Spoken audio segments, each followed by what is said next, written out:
تو سب سے پہلے خاص کو ذکر کریں گے. دیکھیے مولانا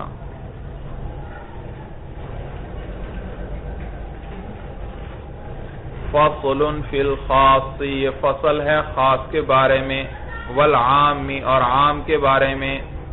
فالخاص لفظ وضع لمعنى معلوم او لمسمى معلوم، خاص ایسا لفظ ہے جس کو وضع کیا گیا ہو لمعنى معلوم، ایک معنی معلوم کے لیے، او لمسمى معلوم، یا ایک مسمى معلوم کے لیے، علی الانفرادی، انفرادی طور پر،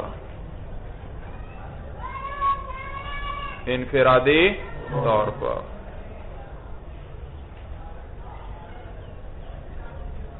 یعنی وہ معنی معلوم اور مسمى معلوم منفرد ہو مولانا، یعنی اکیلا ہو، اکیلا. یہاں دو لفظ ہے، ایک مولانا معنی اور ایک مسمى. معنی سے مراد ہے وصف، معنی سے مراد کیا ہے؟ وصف ہے، وصف ہے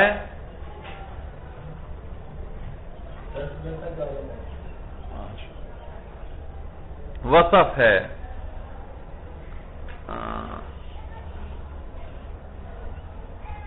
وصف کسے کہتے ہیں مولانا؟ جو خود قائم نہ رہ سکے مولانا، جو اپنے وجود میں غیر کا محتاج، غیر کے ساتھ پایا جائے مولانا، جو اپنے وجود میں کس کا محتاج ہو؟ غیر کا محتاج ہو مولانا. مثلا آپ کہتے ہیں زید بڑا بہادر ہے بھائی، اب بہادری ایک وصف ہے بھائی، اور یہ بہادری خارج میں اکیلی آپ مجھے دکھا سکتے ہیں بھائی؟ کہیں بہادری مجھے دکھاؤ ذرا بھائی. بھئی اس کا اپنا کوئی وجود ہی نہیں ہے، یہ ہمیشہ کیا ہوگی؟ کسی نہ کسی ذات کے ساتھ قائم ہوگی مولانا. یہ وصف کسی ذات کے ساتھ قائم ہوگا. مثلا یہ اب کس میں پائی جا رہی ہے؟ زید میں. زید نہیں ہے تو پھر وہ بہادری بھی نہیں ہے بھائی. اسی طرح مولانا سفیدی ہے، سیاہی ہے، علم ہے، جہل ہے، یہ بھی سارے کیا ہیں؟ اوصاف. یہ بھی اپنے وجود میں کس کے محتاج ہیں؟ غیر کے محتاج ہیں، غیر کے ساتھ قائم ہوں گے، ان کا اپنا کوئی وجود نہیں علیحدہ بھائی. علم کا کوئی الگ وجود ہے؟ نہیں، الگ نہیں بھائی.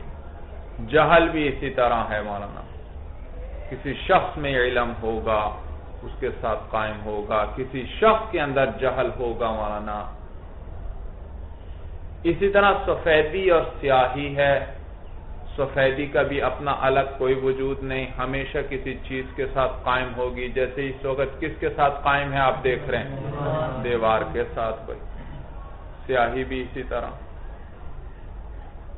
آپ کے ذہن میں اشکال آئے گا بھائی سفیدی تو الگ قائم ہم نے دیکھی ہے بھائی، بازار سے پینٹ کا ڈبہ لاتے ہیں اس میں صرف سفیدی ہوتی ہے، ہوتی ہے یا نہیں ہوتی؟ ارے نہیں بھائی، وہ پانی، وہ کیمیکل ساتھ نہیں ہے اس کے بھائی، اس کے بغیر ہو سکتی ہے؟ وہ نہیں ہو سکتی مولانا. خالص سفیدی ہو مولانا، اس کا اپنا کوئی، یہ جب بھی قائم ہوگی کسی ذات کے ساتھ قائم ہوگی. کپڑے سیاہ ہیں مولانا، اب یہ کپڑے نہ ہوتے تو اس سیاہی کا اپنا علیحدہ کوئی وجود نہ تھا مولانا. چونا ہے مولانا، آپ کہیں گے چونا تو سفیدی سفیدی بھائی، وہ بھی الگ اس کا کوئی وجود نہیں ہے، وہ مٹی ہے جو جس کے اندر بالکل سرایت کر چکی ہے سفیدی، اس کے ہر جز میں سفیدی ہے. سمجھ میں آیا بھائی؟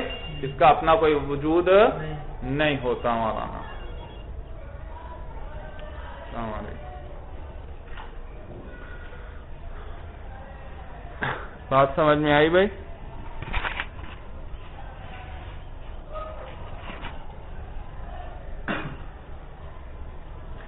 تو معنی سے کیا مراد ہے مولانا؟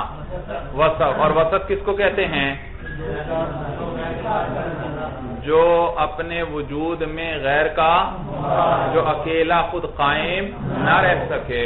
اور اس کے مقابلے میں ایک ہوتی ہے عین، ذات مولانا، جس کا اپنا ایک وجود ہوتا ہے. جیسے زید ہے مولانا، زید کا اپنا ایک وجود ہے مولانا. سمجھ میں آیا؟ جیسے آپ کی عینک ہے مولانا، عینک کا ایک اپنا وجود ہے، آپ کا قلم ہے، اس قلم کا اپنا ایک وجود ہے. سمجھ میں آیا بھائی؟ تو کہتے ہیں خاص ایسا لفظ ہے جس کو وضع کیا گیا ہو ایک معنی معلوم کے لیے، یا ایک مسمى ایک وصف معلوم کے لیے، یا ایک ذات معلوم کے لیے. مسمى سے کیا مراد ہے؟ ذات. ایک ذات معلوم کے لیے مولانا. تو چیزیں دو ہی قسم پر ہیں مولانا. کچھ کا اپنا وجود ہوگا علیحدہ، قائم رہ سکتی ہیں، اور کچھ وہ ہیں جو اپنے وجود میں غیر کی محتاج ہیں. تو دونوں آ گئے بھائی. علی الانفرادی یعنی اکیلے ہوں بھائی. وہ مسمى معلوم بھی کیا ہو؟ اکیلا ہو. اور وہ وصف معلوم بھی کیا ہو؟ اکیلا ہو. یعنی اس کے ساتھ اور افراد نہ ہو مولانا، اور افراد نہ ہو، اکیلا ہو. مثلا زید ایک آدمی کا نام ہے یا دو کا؟ ایک کا. آپ کہیں گے دو تین کا نام بھی کبھی زید ہوتا ہے. ایک ہی جماعت میں دو تین لڑکوں کا ایک جیسا نام ہوتا ہے. بھائی وہ وضع ہی الگ ہے. اس کے لیے الگ وضع زید، اس کے لیے الگ وضع زید، تیسرے کے لیے ایک ہی وضع میں. یہ کس کے لیے ہے؟ ایک ذات کے لیے. سمجھ میں آیا؟ والدین نے جب رکھا تھا تو صرف اس کے والدین نے اسی کا نام کیا رکھا؟ اس کے والدین نے الگ وضع کیا، اس کا نام زید رکھا. تیسرے کے والدین نے الگ اس کا نام. تو ہر ایک نے کس کے لیے وضع کیا؟ ایک ذات کے لیے وضع کیا. سمجھ میں آیا؟ تو وہ معنی بھی اکیلا ہو، یعنی اس کے افراد نہ ہو مولانا، اور وہ ذات بھی اکیلی ہو، اس کے افراد نہ ہو. مثلا مولانا مرض ہے. مرض ایک وصف ہے مولانا. اس کی جمع کیا ہے؟ امراض آئی. اب مرض کا تو ایک ہی معنی ہے مولانا، لیکن جب آپ نے کہا امراض، اب یہ جمع بن گئی، اور جمع کا اطلاق کتنے پر ہوتا ہے؟ تین پر. تو کم از کم تین افراد ہوں تو پھر آپ اس کو کیا کہیں گے؟ تو اب امراض افراد ہیں مولانا. سمجھ میں آیا؟ تو یہ اس کو خارج کر دیا اس کے ذریعے. جب انہوں نے علی الانفراد کی قید لگائی تو اس کو کیا کر دیا؟ خارج کر دیا. یعنی اس کے افراد نہیں ہونے چاہیے. مرض ایک ٹھیک ہے، اس کے افراد نہیں، لیکن امراض کے تو کیا ہیں؟ افراد ہیں. وہ کیا ہوا؟ اس تعریف سے خارج ہوا. سمجھ میں آ رہی ہے بات بھائی؟ چلیے مولانا، هذا هو المرام والله اعلم بحقیقت الکلام.